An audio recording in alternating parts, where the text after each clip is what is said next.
Alright guys, so here we are. We were going to do a build video later, but somebody got a little over anxious and got excited and started putting the damn plane together, so I'm like, okay, so we're doing it now then. It's like having a gun and not shooting it. So, went on ahead and took the propeller off. Safety, gotta be safe. Absolutely. Asked me how I know. I wound up getting stitches from, I'll tell you that story another time, but so hopefully somebody's reading the destruction manual over here and not just going crazy and putting stuff together. You're just winging it. Okay, so.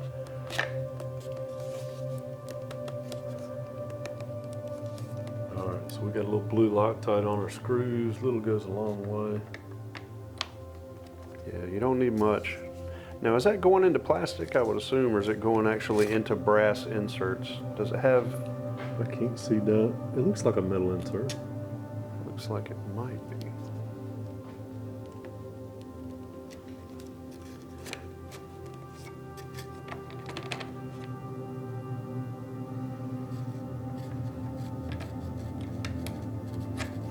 All right, we got, but oh no, can't find the hole.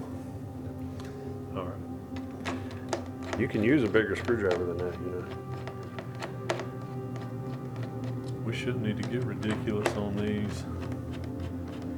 No sense in putting a Gorilla torque. No Gorilla grip? No.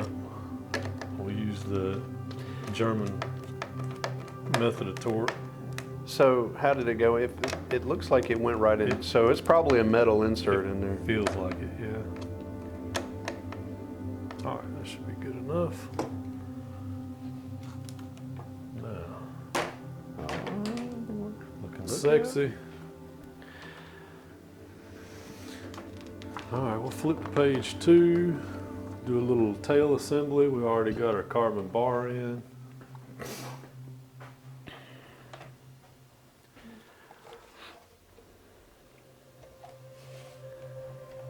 This is the good times right here.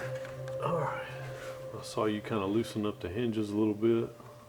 Yeah, probably doing some more. I didn't really do them a lot.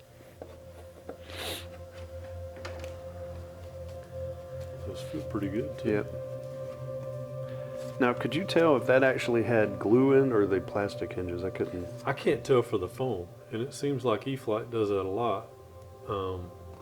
Usually the foam breaks a little bit if you happen to bump your plane around or crash it.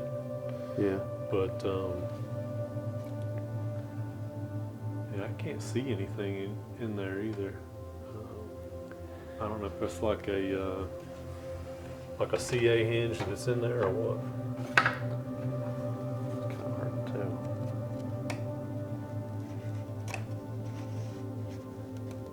It's kind of odd. The only thing I can see is the under that tape they got that other little carbon spar in there.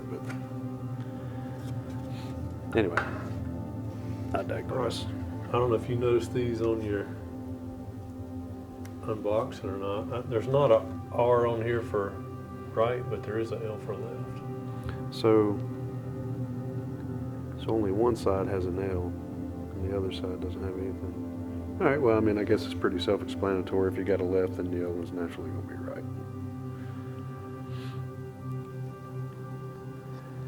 So this little assembly here, you know, it's kind of a, we didn't practice anything. We didn't really even look through the manual. This is straight up like you would do it when you get home with it.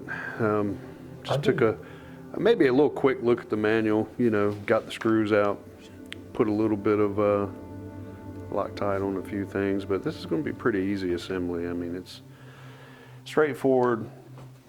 Slide stuff on the spar, put a screw in it, and you're done. You would think. We'd hope.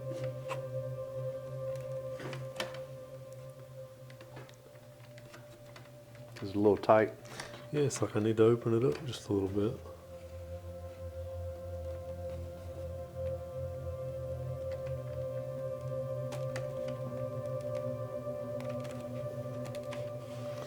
A lot of bit. And I know my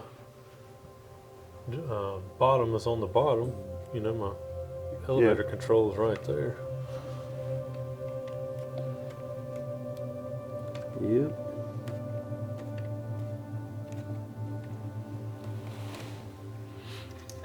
And it looks like I got plenty of slack on the bottom side, just not the top side.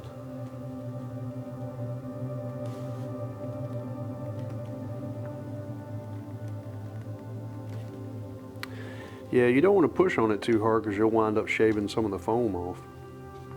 Or mashing into it with your thumb. Yep.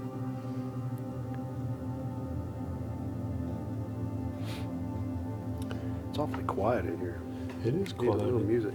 Something else that I noticed when we did the unboxing, they've actually put a plastic tube in here for the antenna to go in. That's another one of those little upgrades, kind of like what I mentioned about the plugs for the wing servos and flaps and lights or whatever you have. Yeah, you Companies- said something about that earlier. Yeah, companies are starting to put antenna tubes, and whenever they mount their receivers, are starting to put them in there, which is really, really nice for them to do. So instead of, oh man, I can't tell you how back in the day, well, like a Corsair, for example, you get a receiver and the antennas are just wadded up and they're just wrapped up around servo wires, and people who don't know, to put them at 90 degrees or anything like that, they just go and they take their new plane home and they plug a battery in and they take off and they get a signal loss brownout or something and crash their plane, and they don't know what happened. Well, that's what happened. You left your antennas wadded up around a bunch of electrical wires. And if you can also notice, we kind of started wrapping one of those wires. We're going to go through and do the rest of these, give them a little twist, so that way, try to minimize any interference or anything that might be inside, with all those wires and everything. I've got another video, shows you how to do that. Maybe I'll post that up here on, put it up the top of the video. Did you get it to go in? So I got the starboard side, but I Whoa. do not have the port side. It's like I need a little screwdriver to. So it looks like that plastic is probably hitting right there. There's a little plastic tab where the screw goes in. Looks like it's hitting the plastic, so it's got to be pushed underneath. So.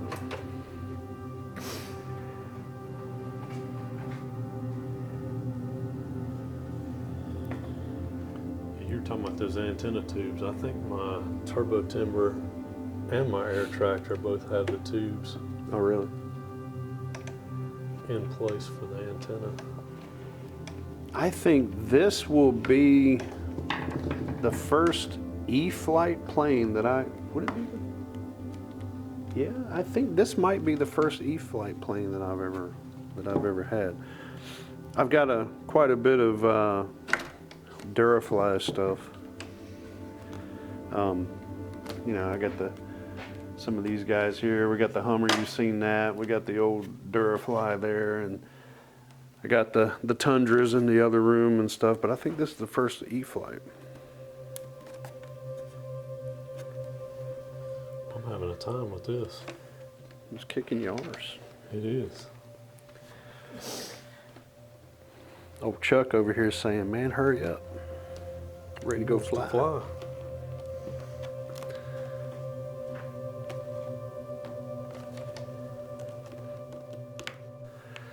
All right, finally got it in.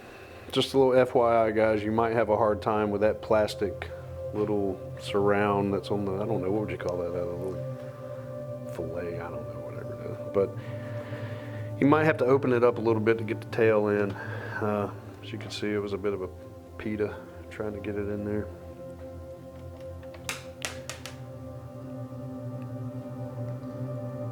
That or either mash a little bit of the foam down on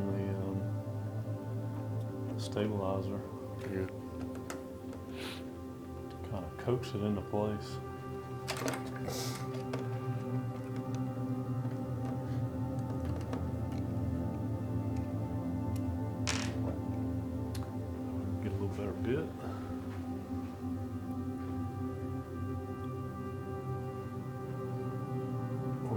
screwdriver.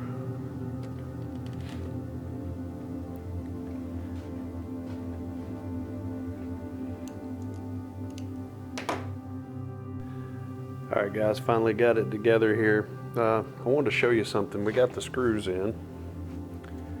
Got the screw right there, screw right there. So what we were having a hard time with, when this half was going in, it was kind of turned one way or another because we had a gap right here, but it was all the way in up here at the front. So what it was is the two halves of the elevator that I showed you in the previous video where they slide in together and they interlock, that was actually binding up, and we weren't able to push the aft trailing edge of the horizontal in all the way because it was going in crooked, and it was binding and pinching itself. So just keep that in mind when you go to put these two pieces together and you're sliding down the spar. Try to make sure that you sliding them in equal and straight so that they don't get cocked and pinch. All right, so your next step is gonna be your wings. The wings. And it's pretty nice at E-Flite to label your parts bags. So you got 4 by 20 millimeter and 4 by 25 millimeter. Your front screws are gonna be the longer, rear screws will be shorter. Let's see if we can get our wings on with no large problems. Ooh, excuse me. Yeah, that's pretty cool. Yep, so they come pre-packaged already. Tell you what you got. Get my focus up here. That's cool. That right there is something that maybe Durafly could use a little work on. They might could learn a little something from that. You know, I have had planes where they like just throwing everything in a bag, and you have to decipher what's what. So you got to get your measuring tape out and your dial calipers. Yeah, and they give you a little, they give you a diagram in the instruction manual that you're supposed to be able to put the screw on top of, and it's the same length, but it never is. Gotcha. Let me get over here where I can see a little something here.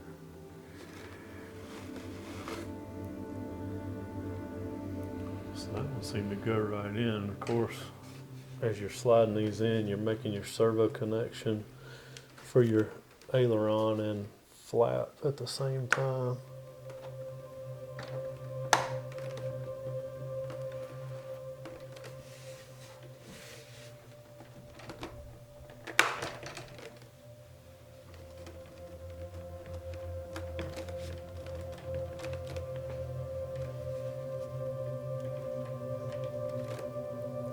Definitely went all the way. Looks like I still got a little bit more. Yep. Yep, looks like you still got a little bit more to go. Try my best to put one hand on one side of the fuselage and then not grip the wing too tight. Sometimes you can catch it on the end and wiggle a little bit back and forth.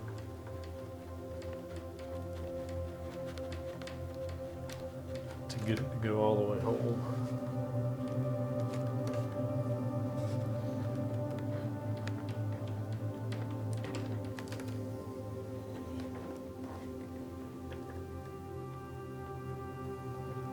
Yeah, I see what you're saying. If you,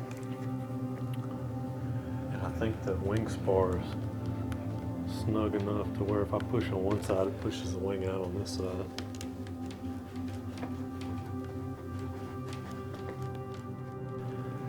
all right, so we got our wings on finally.